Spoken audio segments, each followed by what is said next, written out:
If you're from the US, you've probably heard all the excuses on why we're broke. Or as CNBC puts it, why we, quote, feel broke. Most of them have to do with overspending. If you just gave up that Starbucks coffee, you'd be a millionaire. Or remember that one about the avocado toast making us poor?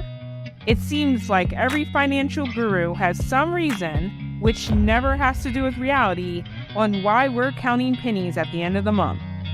For those of you who don't live in the US, at least 64% of us live paycheck to paycheck, which pairs nicely with another survey that found out 40% of Americans can't cover a $400 emergency. I've had friends abroad not really understand this, since they've heard about individuals and families earning six figures and still struggling, which leads me to remind them, it's all relative, and that with those high salaries also come high bills. So I wasn't surprised to hear that 51% of those making $100K said they were living paycheck to paycheck too. And for some context, making $100,000 is considered middle class, since some social scientist somewhere said that middle class is between $47,000 and $141,000. Now, $47,000 being middle class in America seems ridiculous to me. One person would struggle on that amount, let alone a family of 2, 3, or 4. But many would figure that $100,000 would make you comfortable. Nope, not in the States. It's still not enough. And I know what you're probably saying. Well, of course, AE, $100,000 is nothing if you live in Silicon Valley or New York City. Well, no. That six-figure salary doesn't guarantee most Americans the comfort it used to.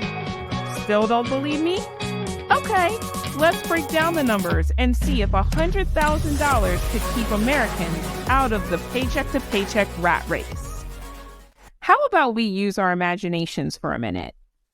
You and a partner have that juicy $100,000 salary.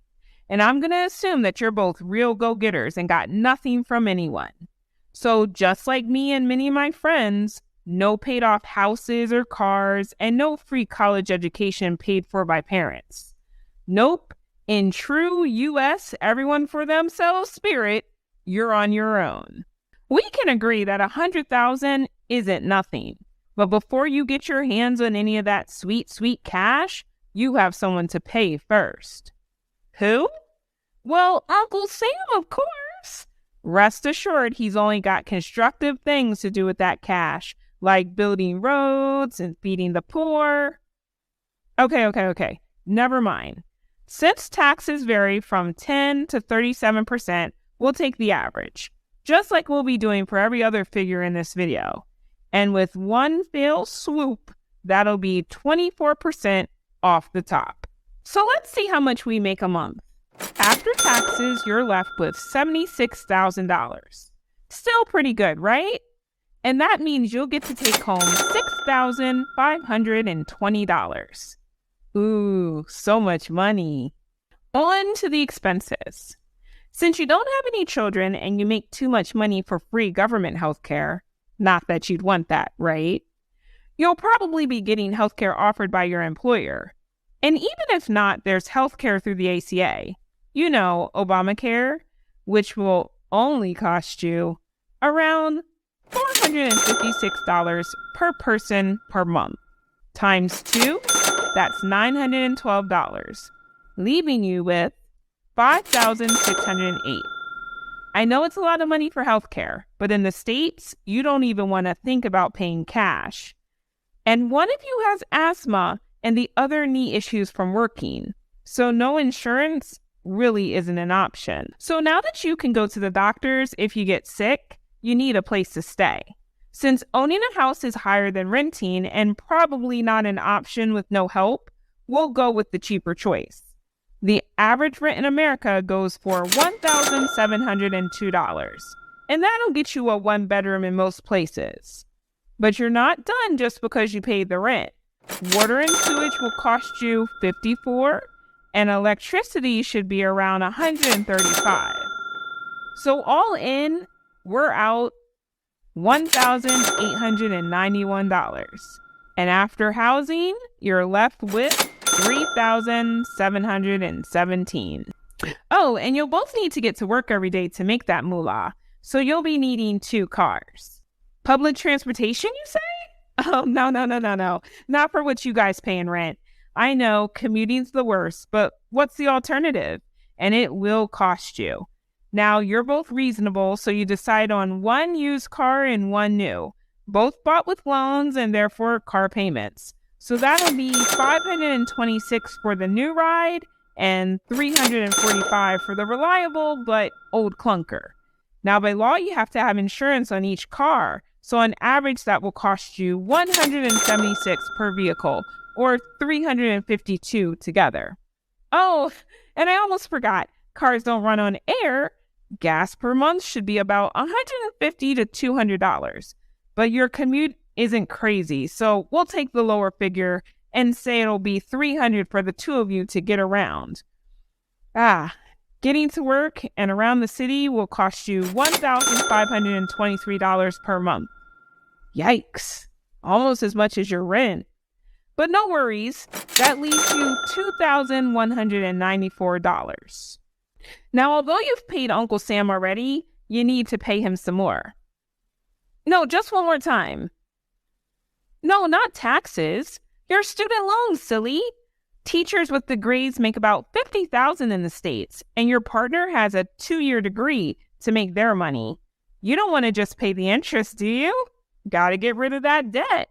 So with the average student loan payment being around $234 for undergrad, between the 2 of you, that's another $351 due. Okay, I see you're worried, but don't be. You've got $1,843 left. See? You're ballin', but also responsible, so I know you'll watch your pennies. But it's time to spend, baby. After all, gotta keep the economy from crashing. That will be $218 for 2 cell phones and $64 for home internet. Oh, wait, you gotta eat. Okay, for groceries, yes, no eating out for you, that will be $364 per person or $728 together. Oh, good. You've got $833 left. But you both work professional jobs, so clothing is a must. That'll be $161 per month times 2 will cost you $322, leaving a whopping, let's wait for it, $511 left over. Yes. Well, but for the 2 of you, that'll be $255.50 each. See? You thought you'd be completely broke. No. But then again, you better save that cash and not spend it on anything for yourself. No professional haircuts, no gym memberships, no Netflix, no toys. No, you need that money for essentials. Probably medicine or car repair. How about dental care? Yeah, no, that's not covered with health insurance. They decided that teeth aren't technically part of your body. No, you need that $511 for these or any of the millions of other things that can happen in life. And one day of bad luck could easily wipe you out. Unless you're both extremely frugal, I don't see you not spending that $255 on something. But then again, you make $100,000, so good luck. Now that we're back to reality, let me just point out that in our imagined scenario, there are no kids or pets. It's just the 2 of them.